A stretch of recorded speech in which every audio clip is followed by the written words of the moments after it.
AP వైద్య ఆరోగ్య ముఖ్య కార్యదర్శి అనిల్ సింఘాల్ మీడియాతో మాట్లాడుతున్నారు. ఇప్పుడు ఆ లైవ్ చూద్దాం. ఉన్నటువంటి పేషెంట్స్ ఈ 1179లో 130 మంది ఏమో వేరే కోమార్బిడిటీస్ ఉన్నటువంటి వాళ్ళు, 251 మంది ఇమ్యూనో కాంప్రమైజ్ అంటాం, అంటే వివిధ కారణాల వల్ల వాళ్ళకి ఇమ్యూనిటీ కాంప్రమైజ్ అయింది. అటువంటి క్యాండిడేట్స్ ఉన్నారు 251. ఏజ్ పరంగా మనం చూసుకున్నట్లయితే లెస్ దెన్ 18 ఇయర్స్ 3 ఉన్నారు. 18 to 45 418 మంది ఉన్నారు. 45 to 60 524 మంది ఉన్నారు. 60 పైన కూడా 234 మంది ఉన్నారు. సో ఈ వివిధ స్టాటిస్టిక్స్ ఎందుకు గ్యాదర్ చేశామంటే అన్ని రకాలుగా ఉన్నటువంటి కేసెస్ని ఎగ్జామిన్ చేసుకొని ఒకటి పబ్లిక్కి సరైనటువంటి సమాచారం, అంటే చాలామంది వివిధ కారణాలు ఏదైతే చెప్తా ఉన్నారు దాని దృష్ట్యా మన దగ్గర ఉన్నటువంటి కేసెస్ ఏ కారణాలు ఉన్నటువంటి కేసులు ఉన్నాయి అనేది తెలియజేసుకోవడం.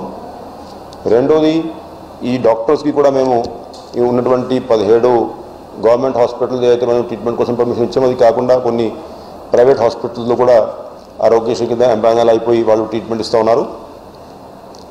వాళ్ళకి కూడా రోజువారీగా మేము ఈ వెబినార్స్ పెట్టి ఈ వీడియో కాన్ఫరెన్స్లు పెట్టి ట్రైనింగ్ ప్రోగ్రామ్స్, అంటే ఎటువంటి కేసెస్ ఏ విధంగా ట్రీట్ చేసుకోవాలి, ఉన్నటువంటి ఎంఫోటెరిసిన్ బి, ఉన్నటువంటి పోసకోనజోల్ ఇంజెక్షన్స్ అది ఎటువంటి పేషెంట్స్కి ఇస్తే ఎక్కువ ఉపయోగం ఉంటుంది, ఉన్నటువంటి స్టాకు ఏ విధంగా కేటాయిస్తే బాగుంటుంది, దాని మీద రోజువారీగా వాళ్ళతో డిస్కషన్స్ చేసుకొని వాళ్ళు ఇప్పటి వరకు తీసుకున్నటువంటి చర్యలు వాళ్ళతో డిస్కస్ చేసి సరైనటువంటి గైడెన్స్ ఇవ్వడం జరుగుతూ ఉంది. అదేవిధంగా ఏదైతే ఆరోగ్యశ్రీ కవరేజు అంతకుముందు కూడా నేను మీకు 1-2 సార్లు ఆ ఫిగర్ ఇచ్చాను.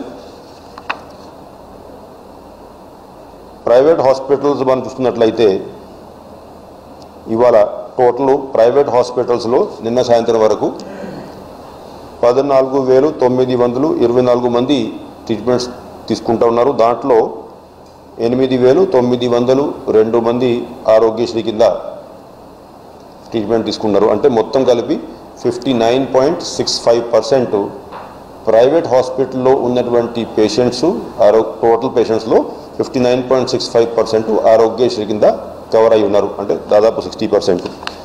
దాంట్లో 1-2 జిల్లాలు ప్రత్యేకంగా Anantapur 88.77% patients Aarogyasri patients, Vizianagaram 81.6% patients Aarogyasri patients. అదేవిధంగా ఓవరాల్ ప్రభుత్వం పరంగా చూసుకుంటే గవర్నమెంట్ ప్రైవేట్ అంతా కలుపుకొని మొత్తం కలిపి 28,700 మంది నిన్న హాస్పిటల్ ట్రీట్మెంట్ తీసుకుంటూ ఉన్నారు. దాంట్లో 22,413 అంటే 78.09% ఆరోగ్యశ్రీ కింద కవర్ అయినటువంటి కేసెస్.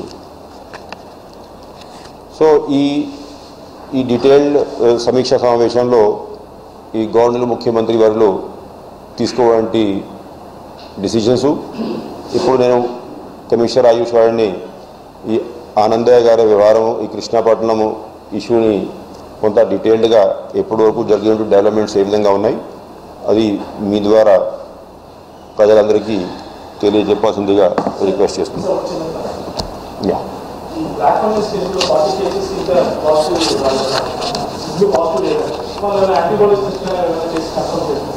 అంటే ఇప్పుడు నా దగ్గర ఉన్నటువంటి ఇన్ఫర్మేషన్ ఇది, అది ఇంకా ఫర్దర్గా కూడా ఒక 3-4 అంశాల మీద మా టెక్నికల్ కమిటీ దీన్ని ఇన్వెస్టిగేట్ చేస్తూ ఉన్నారు. ఈ డీటెయిల్స్ రేపు రోజండి వచ్చాక మళ్ళీ మీకు నేను షేర్ చేస్తాను.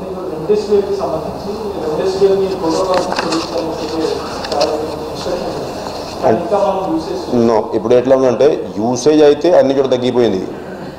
మన ప్రోటోకాల్ నేను అంతకుముందు కూడా మీకు ఎక్స్ప్లెయిన్ చేశాను. మన స్టేట్ టెక్నికల్ కమిటీ అయితే ఉందో వాళ్ళు ఇచ్చేటువంటి ప్రోటోకాల్ మనం పాటిస్తూ ఉన్నాం. అయితే రెమ్డెసివిర్ సప్లై అంతకుముందు నుంచి కూడా ఇస్తూ ఉన్నాము, ఇప్పుడు కూడా జిల్లాల్లో ఉంది.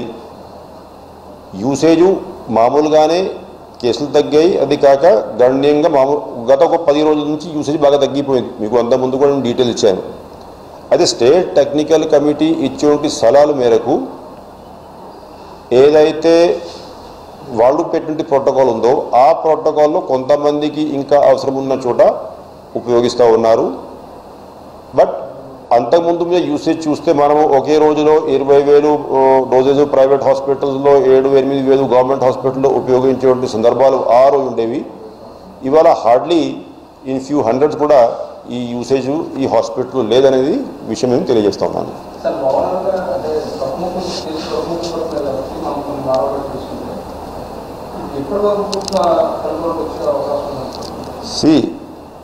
ఎప్పటి వరకు పూర్తిగా కంట్రోల్ అంటే ఈవెన్ ఈ సెకండ్ వేవ్ వచ్చే ముందు కూడా కొన్ని కేసులు రోజువారీగా వస్తూనే ఉన్నాయి.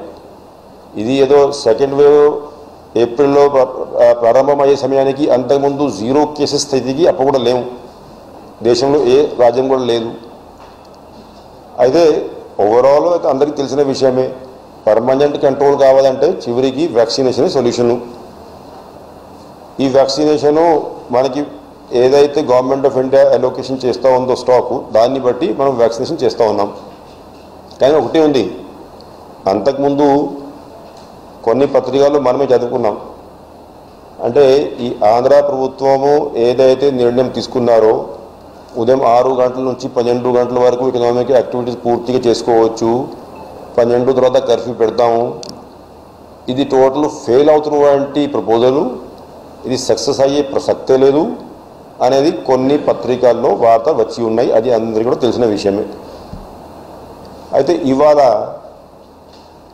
దాదాపు గత 25 రోజుల నుంచి మనం ఆ పద్ధతిలో మనం ముందుకు పోతూ ఉన్నాము. ఫస్ట్ 15 డేస్ 14 డేస్ ఎప్పుడైతే ఈ సిస్టమ్ ప్రవేశపెట్టగా కేసులు పెరిగాయో కొన్ని, ఎందుకంటే మనం కర్ఫ్యూ నిర్ణయం తీసుకున్నా కూడా ఆ రోజు పబ్లిక్లో ఎవరైతే ఏసిమ్టోమాటిక్ కేసెస్ ఉంటాయో అవి త్వరత బయటపడతాయి కాబట్టి కొన్ని రోజులు కేసుల సంఖ్య పెరిగింది.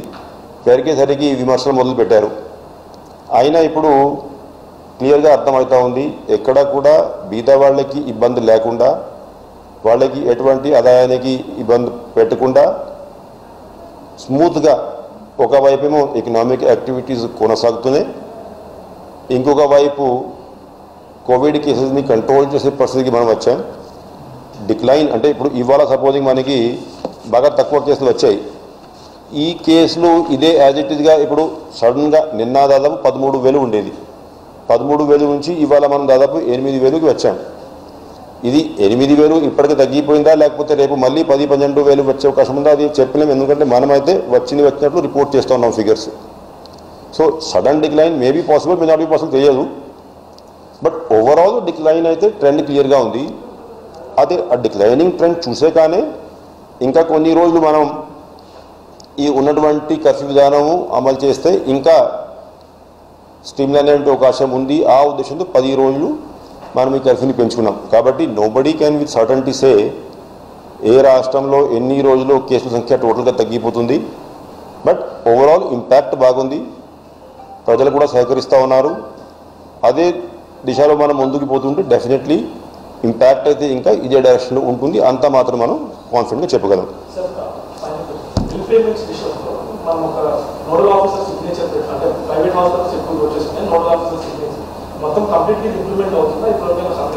అంటే చూసి మనం డైరెక్షన్ ఇచ్చాము 2 days బ్యాక్, 3 days అనుకుంటాను, 3 days బ్యాక్. దానివల్ల అంటే ఆ సిస్టము ఇప్పటికీ అమల్లోకి వచ్చి ఉంటుందనేది మేము భావిస్తూ ఉన్నాం.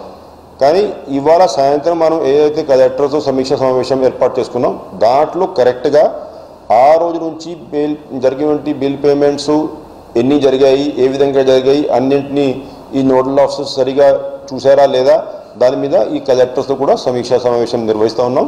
ఈ కరెక్ట్ ఫిగర్స్ ఇవాళ 1-2 రోజులు వస్తాయి, వచ్చాక నేను మీకు కూడా షేర్ చేస్తాను.